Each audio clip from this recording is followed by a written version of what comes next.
Welcome in. You're listening to Locked On Now NHL, local experts on the biggest stories on the ice. I'm your host, Kainani Stevens. Thank you for making Locked On Now your first listen every single weekday. We've got our Locked On NHL hosts here to recap everything for you from Tuesday, and we're going to start off with our biggest game. The biggest game.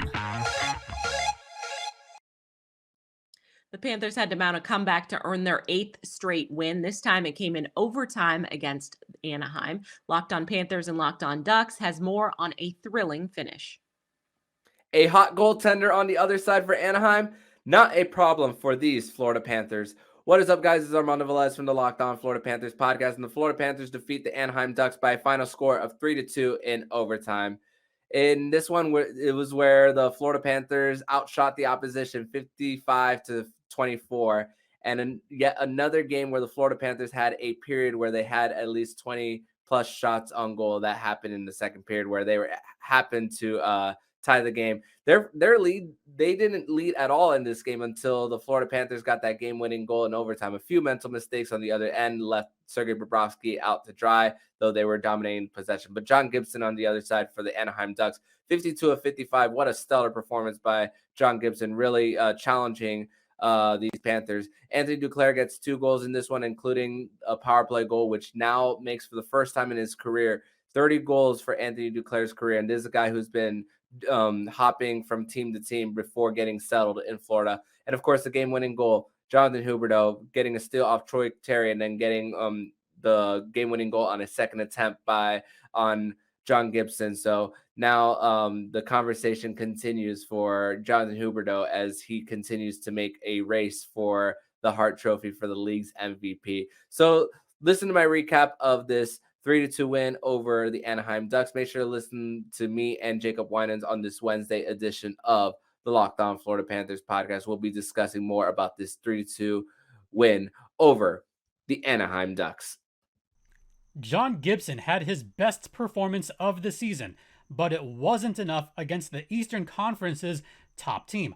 Hi everyone, JD Hernandez here from Locked On Anaheim Ducks, where the Florida Panthers defeated the Anaheim Ducks in overtime 3-2 in South Florida.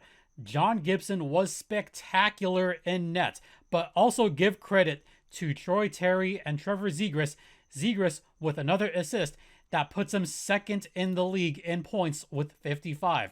And Troy Terry's 33rd goal of the season, also a career high. And by the way, that's an all-star caliber player to you. That's someone that likes to skill it up along with Trevor Zegras, by the way. And Derek Grant, his 14th of the season as well. But back to John Gibson. John Gibson quieting the naysayers at least for one night with his best performance of the season. John Gibson had 52 saves on 55 shots. By the way, those 52 saves are an all-time franchise record. And this despite having a goals against of over 4.5 and a save percentage of .868 past the All-Star break. This was his best performance in months.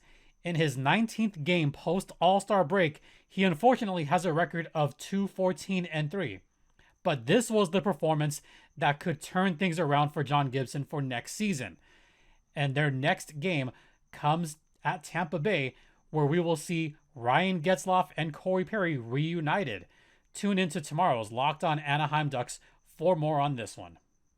On the other end of the spectrum, Chicago has lost 8 straight, falling 5-2 to the Kings on Tuesday night. Locked On Blackhawks and Locked On Kings gives you the full recap. Blackhawks dropped their 8th consecutive game and end up falling 5-2 to the Kings at the United Center. What's up, everyone? This is Jack Bushman from Locked On Blackhawks. Yet another lackluster performance by the Chicago Blackhawks tonight. They've now lost 8 games in a row and the first 4 during their current 5-game homestand. They're still without a win in the month of April and haven't won since all the way back on March 24th. And tonight, really, it was another inconsistent 60-minute effort like we've seen all season long. Right out of the gate, The Blackhawks got absolutely throttled in the first period. They fell behind 2-0. They only wound up mustering up 6 shots on goal. It was just a horrendous start and put them in a terrible position against the Los Angeles Kings team that is very desperate for points right now in the middle of a playoff battle with the Vegas Golden Knights and several other teams. It's a dogfight out west. The Kings really needed this one, and they showed their desperation tonight, and the Blackhawks just simply did not match that effort level. They actually cut the game to cut their deficit to just 1 in the second period with a goal from Taylor Radish. They started to pick up their play a little bit as that second period went on. They finally found the back of the net. But what happens just 33 seconds later, Los Angeles adds a goal to go right back up by 2, regaining control of the game. And those momentum goals have also been something that have killed the Blackhawks all season long, just like their lack of consistent 60-minute efforts. I don't know if they've had any all year, to be honest. So yet another disappointing loss for the Blackhawks tonight, falling 5-2 to the Kings and losing their 8th consecutive game. For more coverage on this disastrous game by the Blackhawks, be sure to check out tomorrow's episode of Locked On Blackhawks, your team every day. It wasn't a must-win game, but it was pretty darn close. The Kings beat the Chicago Blackhawks 5-2 with goals from Thousand Oaks native Trevor Moore, 2 from Blake Lizotte, 1 from Jordan Spence, and 1 from former Blackhawks prospect/player Phil Deneau. The Kings needed this win to get back on the right path after their little 3-game skid, and after this, they have 1 game against Colorado, but the rest of the season, pretty darn easy in terms of the teams they're going to be facing. So this win gets them back in the right mindset to end their season strong and hopefully secure that spot for the playoffs. So we're going to talk all about the game on tomorrow's episode of Locked On Kings, what it means for the team, and take a little bit of a preview of what we could possibly expect against the Colorado Avalanche coming up next. So tune in to Locked On Kings wherever you get your podcasts.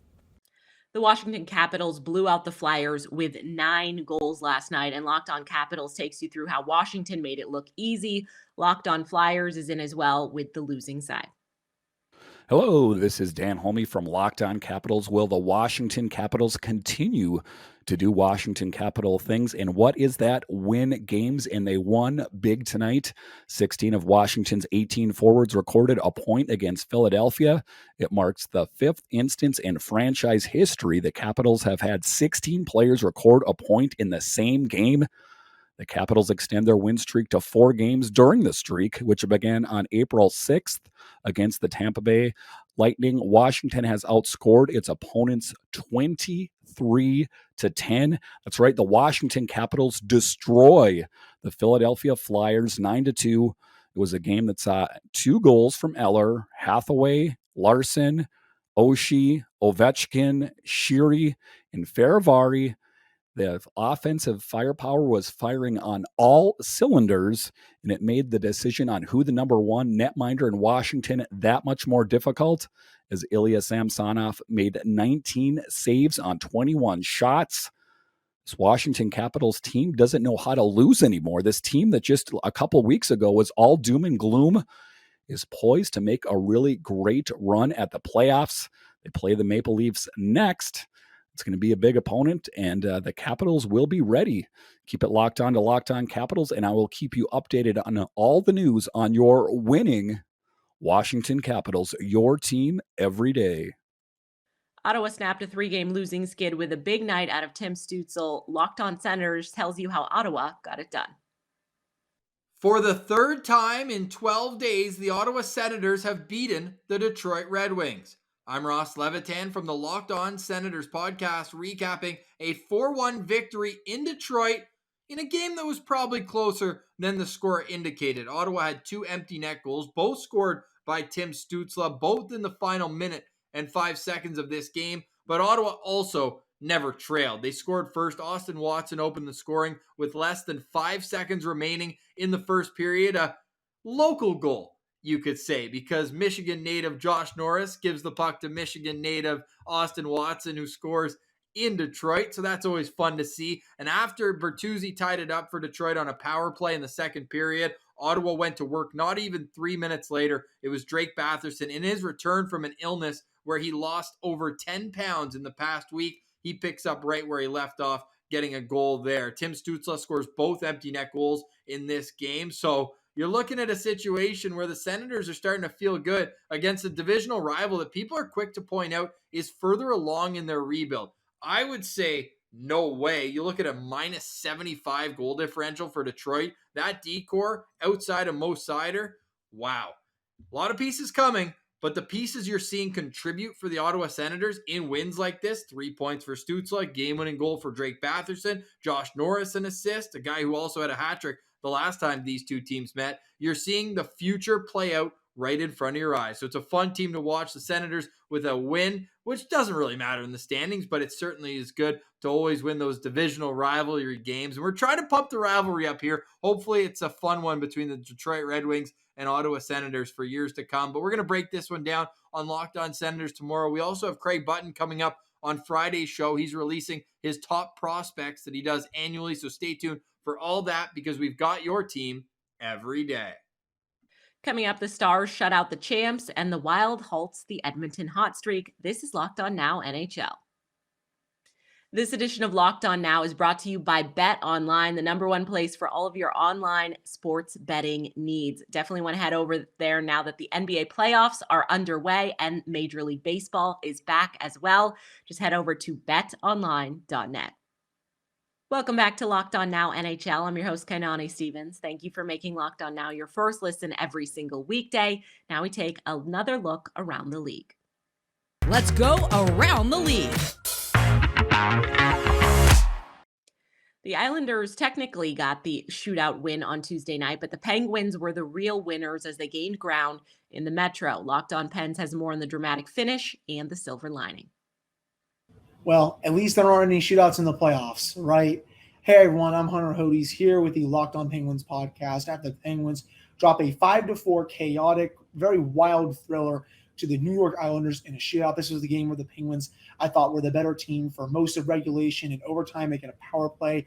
Full 2 minutes, 4-on-3. They are only able to get one shot. That one shot was a beautiful glove save by Ilya Sorokin. Then the shootout comes, and the Penguins, their controller just disconnects all three of their skaters, fumbled their chances on the semi-breakaway, and the Penguins are able to drop that game. That said, they still got a point. They've gotten 3 out of a possible 4 points in their last 2 games after losing 4 in a row. Penguins, they will get another crack at the Islanders on Thursday. If they win that game, they will punch their ticket to the Stanley Cup playoffs for the 16th straight year, the longest active streak in North American sports. For more on the Pittsburgh Penguins, you can check out the Locked On Penguins podcast with me, Hunter Hodes, wherever you get your podcasts.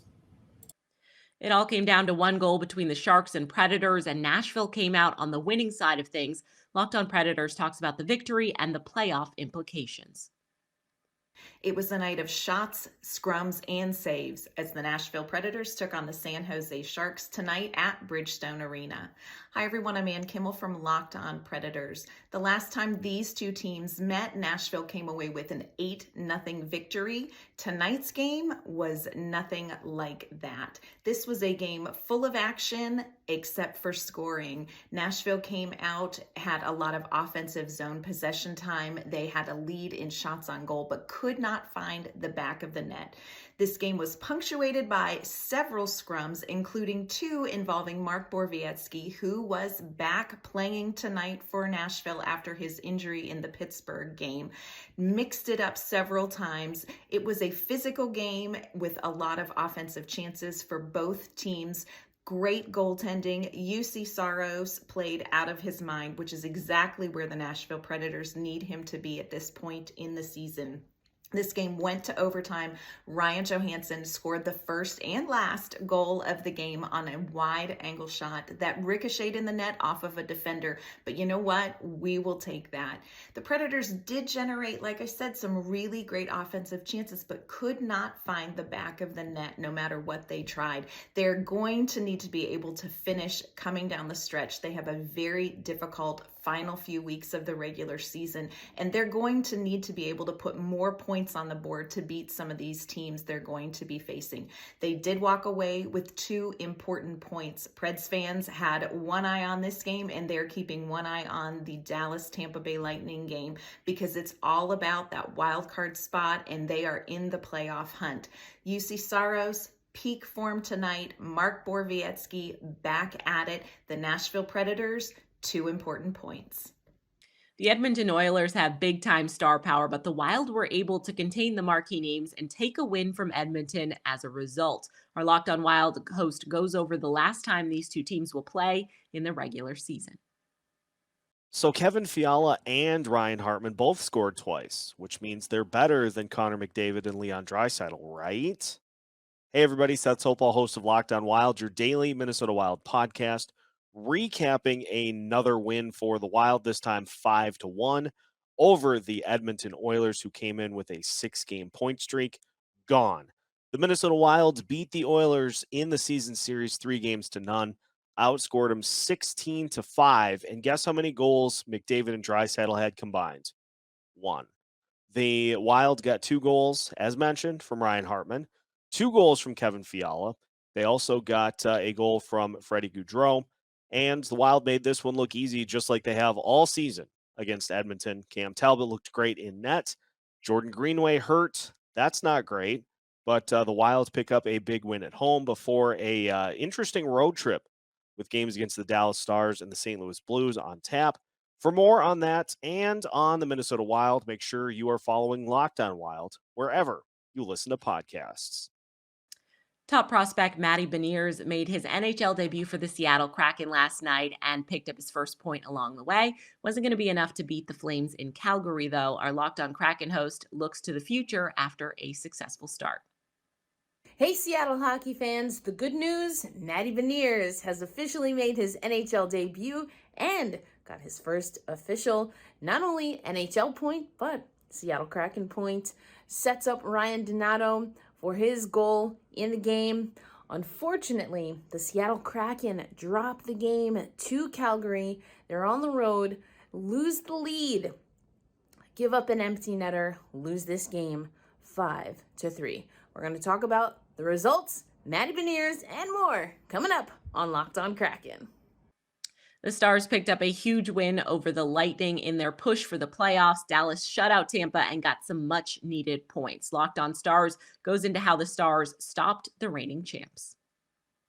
On a stormy Tuesday night in Dallas, Texas, the Stars tame the Tampa Bay Lightning and get the shutout win and get 2 points to help lift themselves in the Western Conference playoff race. Hey, everybody. Dane Lewis here with the Locked On Stars podcast, coming to you after the Stars 1-0 victory over the Tampa Bay Lightning at home. Scott Wedgwood comes in and shuts down the Lightning offensive attack, saving 25 shots, getting a clean slate, perfect game.